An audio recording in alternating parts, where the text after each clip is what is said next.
en nous invitant au partage de sa vie et en vertu du même amour qu'il a fait monter sur la croix.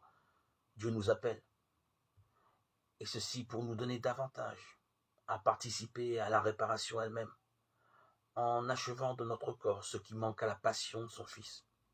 On peut se sentir faible devant une telle perspective, sans encore mal la comprendre.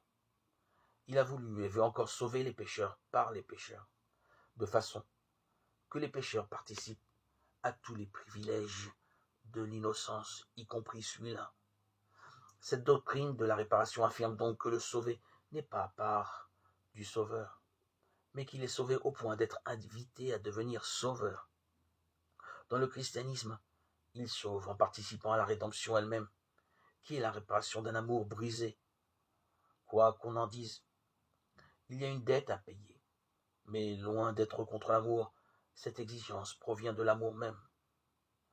Ce qui répare un amour et réconcilier ceux qui ont rompu, c'est de pleurer ensemble sur le mal qui a été fait. Ce sont les larmes versées sur cette rupture. C'est l'expérience des saints qu'il ne suffit pas de vouloir se crucifier avec le Christ, et que le choix ne nous est pas laissé de la croix particulière qui nous est destinée.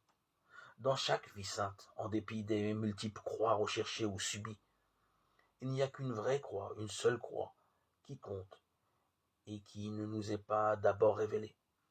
Parfois, elle ne se démasque qu'assez tard. Il faut être sorti des ténébreux orages de la jeunesse pour qu'elle se découvre. Elle émerge peu à peu de la brume des passions. La voici, tout à coup, telle que nous n'osions la nommer. Il nous reste de nous y étendre avec amour. Quand Dieu efface, c'est qu'il va écrire quelque chose de nouveau.